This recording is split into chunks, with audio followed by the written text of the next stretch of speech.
everyone, I'm Amy Connell. Thanks for tuning in to Lessons to My Teenage Self, a Christ-centered, diet culture-free show about all things health for teen girls. This is the shortcut you need to thrive in your physical, mental, and spiritual health.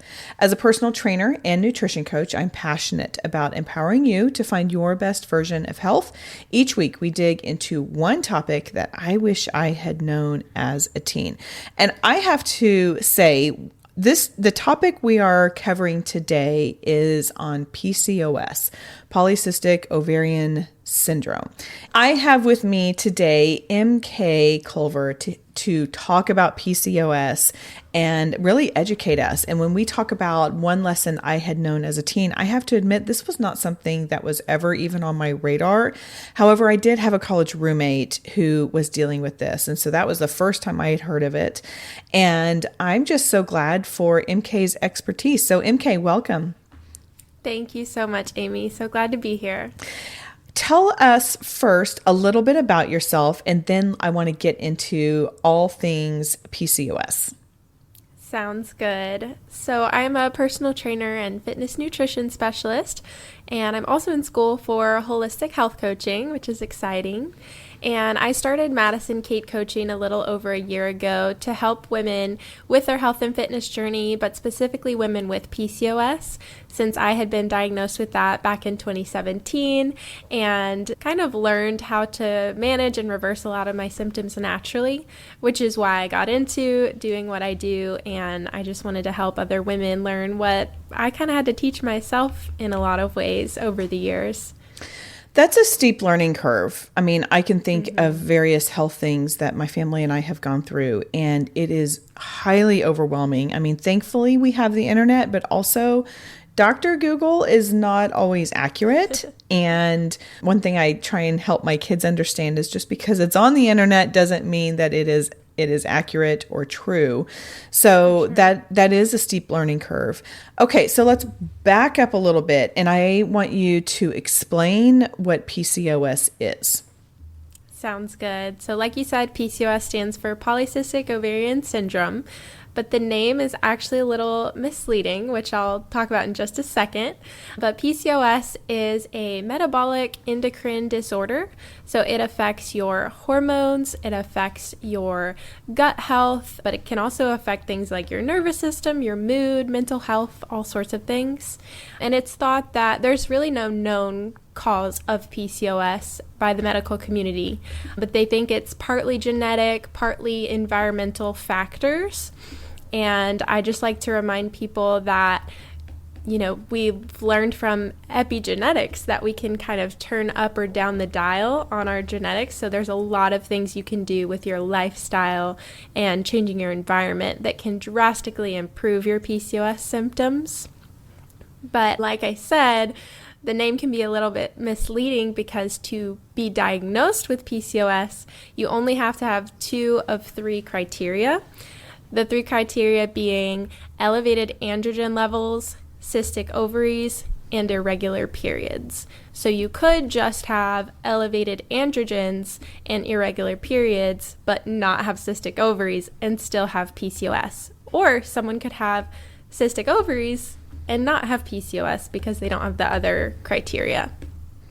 That's interesting to me because the name indicates that you would have many cysts in your ovaries. So right. You're saying you don't even have to have the cyst to meet one of the 2 of the 3 criteria, because you may just have the elevated androgens and the irregular periods. Right, exactly. How does one go about getting diagnosed with that? Right. So it can be hard to get a diagnosis. I've heard so many women say I have all the symptoms, but my doctor won't diagnose me. But typically it would be through ultrasound and blood testing. So the blood testing could see if you have those elevated androgen levels, and then the ultrasound would look at if you have polycystic ovaries. Got it. Okay, so between the 2 of those, so obviously irregular periods, you don't need to have testing for that. The blood testing would test for the elevated androgens, and then the ultrasound would test for the ovaries.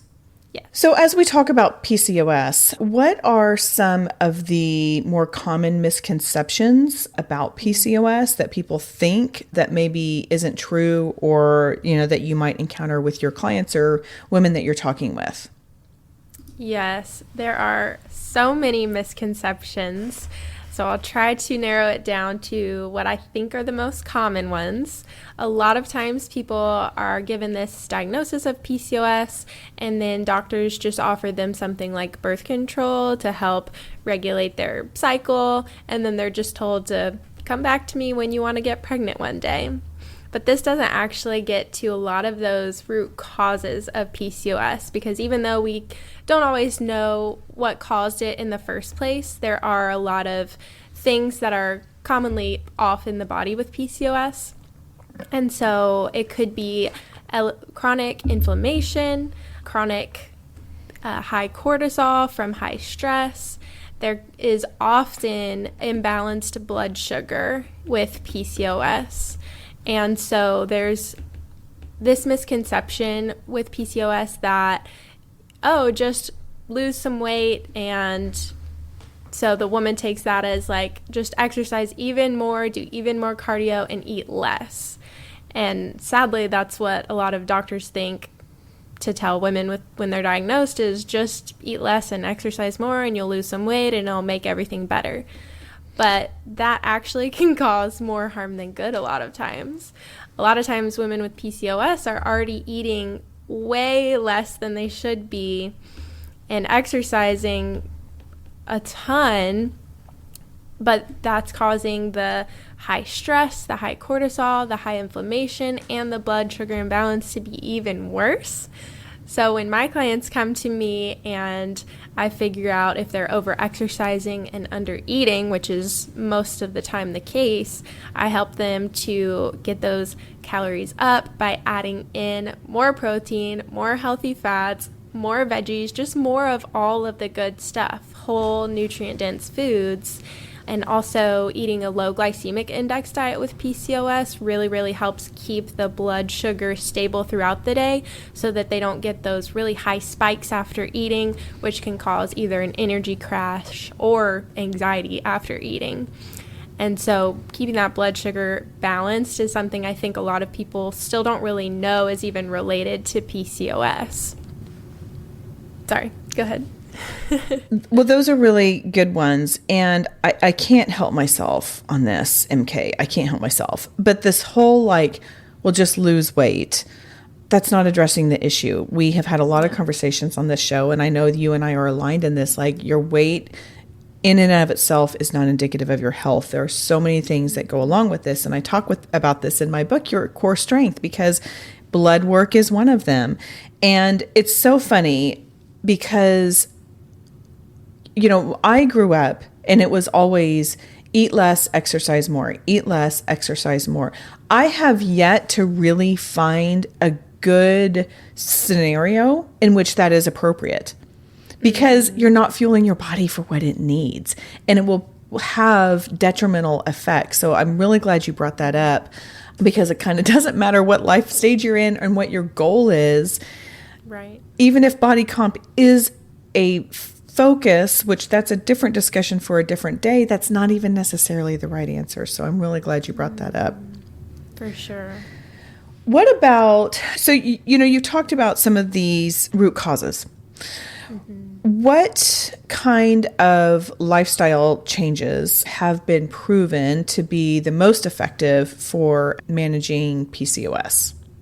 Yes, this is the good part, because the diagnosis and what it is can seem really overwhelming and complicated, but the things you can do to immediately start feeling better and seeing really good results are actually pretty simple. They may not be easy to implement right away, but they're pretty simple. So I would tell someone to start with looking at their sleep, making sure their sleep is optimized. So are they getting at least 7 to 9 hours of sleep per night? And ideally it would be an uninterrupted sleep and a similar sleep schedule night to night to keep that consistent. And then after that, I would say stress is the next biggest piece, because with PCOS, you often have that just chronically elevated cortisol levels. You're in that fight or flight mode way too much. And so that is going to cause your body to stay in survival mode rather than, oh, we can digest our food properly and it's okay not to hold on to every bit of food we consume. So learning to increase your resiliency, your ability to handle stress, and your ability to get out of fight or flight mode, because stressful things are going to happen. We can't control everything, but when something does stress you out, figuring out how to calm down and get out of that as soon as possible is really, really important. So the biggest thing I've been telling my clients to do is breath work, because this is the number one best way to get out of that stressed fight or flight mode. My favorite one is the 4-7-8 breathing. Have you heard of that one? I have, actually, because I had a sleep expert on my Graced Health podcast, and she was saying how helpful that is for when you wake up in the middle of the night. And anecdotally, I get motion sickness. And so when I'm in a plane and it starts getting turbulent, I do that, and that seems to help quell the desire to vomit. Wow. That's crazy. That's awesome. So, but it's go so ahead. So I'm familiar with it, but if for the person who's not, go ahead and explain what that is. Right. So simply breathing in your nose for 4 seconds, holding it for 7 seconds, and exhaling out your mouth for 8 seconds. So you want that exhale to be longer than the inhale. You can just do that 4 times in the morning or in the middle of the day at your desk when you get a stressful email or at night to help you go to sleep. It's easy to do, quick to do, and it can really help you build up your resiliency to stress. So often women with PCOS come to me and they don't have great boundaries, they overschedule themselves, and they've just been on the go and they've been people pleasing for a really, really long time. And so helping them do self-care techniques like breath work, it's hard to create the habit, but once they do, they're like, wow, this is so powerful. I feel so much better. Yes. Yeah, that 4-7-8. And I love that you mentioned that. Also, if you're listening and you want to hear more about breath work, I did a couple episodes on that. I will link to those in the show notes. So check those out. Okay, so lifestyle changes. You talked about sleep. You talked about stress. Are there any other ones that we need to know about?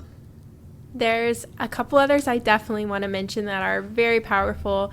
With nutrition, like I said earlier, a low glycemic index diet is the most common one that pretty much works for everyone with PCOS. It's been shown to really, really be effective. And so balancing your plate with your protein, your low glycemic index carb, and your healthy fat, lots of fiber, and antioxidants. And that's pretty much how I build all of my meals and how I help my women with PCOS build their meals. And it really helps just everything with PCOS, inflammation, stress, all the things. And then with exercise, you want to, of course, just move your body and do what you enjoy. But for PCOS, it can be really, really helpful to walk every day, at least 30 minutes, or even just for 10 minutes after a meal to help with digestion and bloating, all of that good stuff. And then doing strength training, doing lower intensity exercises that are going to help build muscle, because muscle, we know, helps boost your metabolism and it helps with insulin resistance. It helps you with your blood sugar. So those are some things I would say for nutrition and exercise. Yeah, those are great. And that 10-minute walk after a meal will also help with your blood sugar balance as well. So you kind of get a double bang for your buck with that. Yes. So good. Okay, so one thing, I have one question for you that I didn't prep you with, but does PCOS impact fertility at all?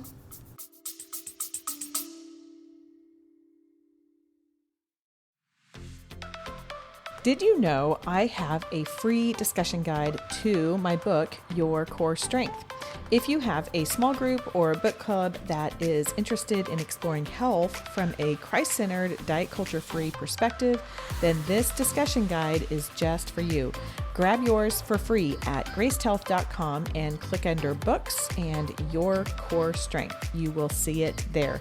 Oh, and for the over 40 woman in your life, I have one for her as well with my book, Your Worthy Body. You can check both of those out at gracedhealth.com. That's GRACED health, all one word.com.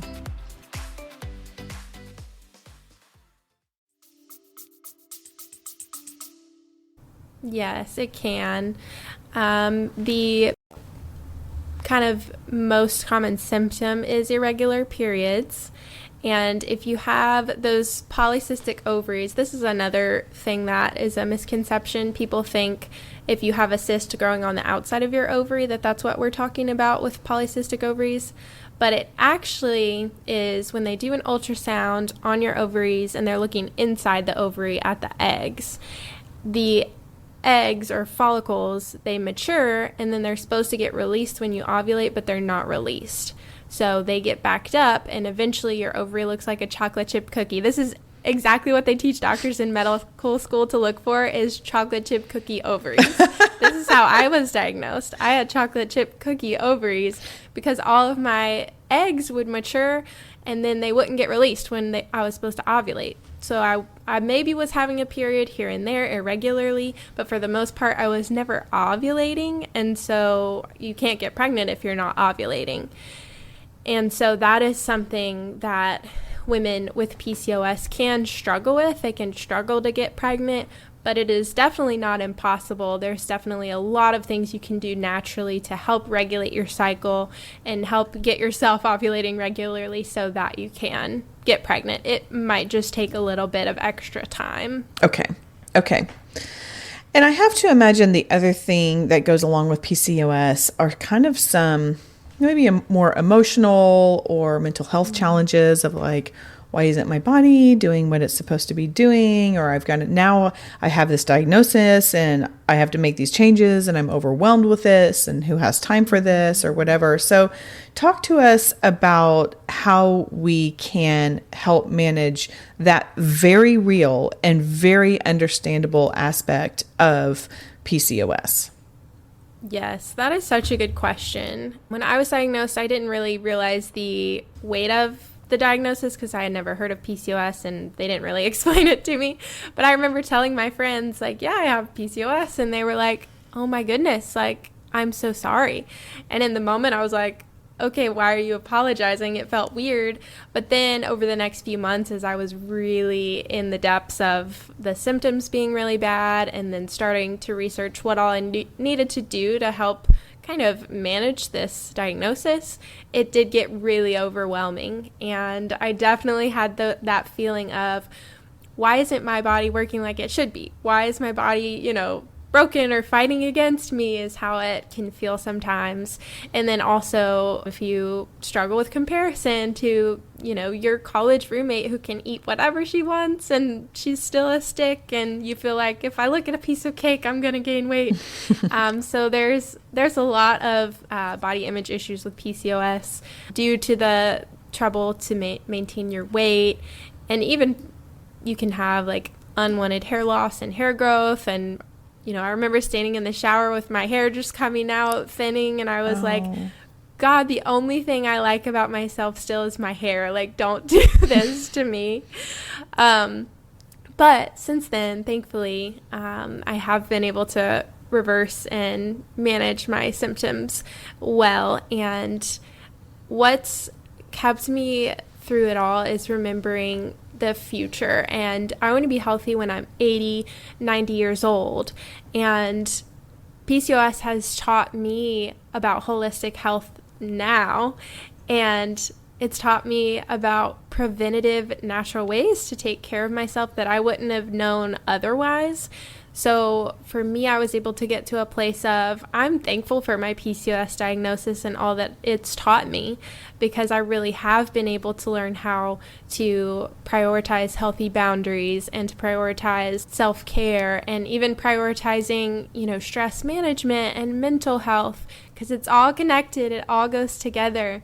So that helps for me to look at it that way of, I'm doing all of these preventative things for my health that are going to be good for me long term, whereas someone who maybe doesn't have the same diagnosis now, they have something else going on, and they may not be taking care of themselves as well as I am now. So down the road, hopefully not, but they may have medical issues when they're older because they didn't know how to properly fuel themselves and take care of themselves now, if that makes sense. So that's one of the mindset shifts that has really helped me. That's great perspective. And I think it's so wise to have that, because the other thing is what I hear you saying is you're making habits now that will serve you now, but also later, and also significantly later when you are older, because these are the kinds of things that will build over time. And even just things like strength training, like you're talking about, and how important that is.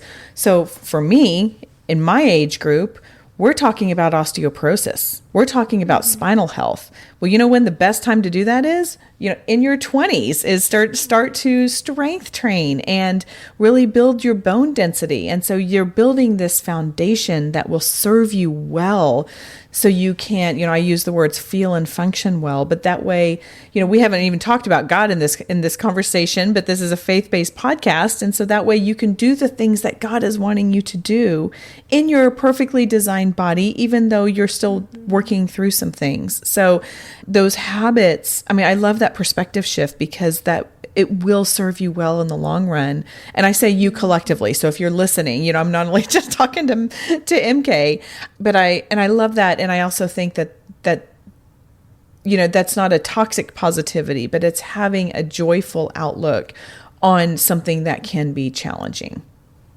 Yes. And just remembering that I may have this diagnosis, but that's not what defines me. It's not my identity. And knowing there is so much I can do to live like I don't even have this diagnosis anymore. Like the habits that I've created for my PCOS is just my life now. Mm-hmm. And so I don't really even think about it that much anymore. Whereas before it was a daily struggle, a daily battle. And now it's just, I get to do this stuff for my health and I feel really good most days. So remembering that there is a lot that you can do. It's not all out of your control. That helps too. Yeah. That's great perspective. So MK, you and I met because we are some of the founding health professionals on this new app called the Stronger Collective. And we each bring a specific focus. So even though I'm here, Lessons to My Teenage Self, on the Stronger Collective, I focus more on women over 40. And you have a focus on women who have PCOS. So I would love for you to tell people a bit more about the Stronger or a bit more about what you bring into the Stronger Collective and what they can get from all of the videos and offerings that you create. Yes. So I have a program on the Stronger Collective app called Free to Flourish, and it is a 6-week strength training program. It's a 4-day split, but if someone needs to combine 2 of the days and make it a 2-day split, that's an option as well. And it's really meant to help women with PCOS or just women who want to build muscle to, boost their metabolism, gain energy, and having a plan to follow really just helps you stay consistent week to week. And I always just tell people, women with PCOS in particular, that as your energy rises and falls throughout your cycle, you can just adjust the intensity of your workouts to kind of match how you're feeling that day. So a lot of times it's hard for them to switch out of this like intense, I need to be sweating and almost throwing up and doing cardio every day, to actually you could just strength train for 30 minutes 3-4 times a week and you're going to feel so much better. So that's really the mindset I had when writing this program for the Stronger Collective, so that anyone with a chronic illness could hop in and start building some muscle to help with their symptoms. Awesome. And by the way, if you're interested in learning more about your luteal cycle or your cycle in general and energy levels, we had a great episode with Hally Brooke a few weeks ago. So you can check that out, and I'll put that in the show notes as well. And if you're interested in learning more about the Stronger Collective, that link will be in the show notes, and you actually will get a 7-day free trial when you follow the link in the show notes. All right, MK, so wrap this all up today. What is the one lesson you would like to give to your teenage self? I would say one thing at a time. Just do one thing at a time. It was easy for me to get overwhelmed with my to-do list even as a teenager, and I know today there's even more pressure on teens to be perfect in school and their extracurriculars and their physical health and all these different areas. But you're not meant to be perfect, and no one can be. So just take a deep breath and do one thing at a time, and that's all you can do, and it's enough. So good. Okay, that's all for today. Take today's lesson and go out there and live the life God has for you and your amazing original body.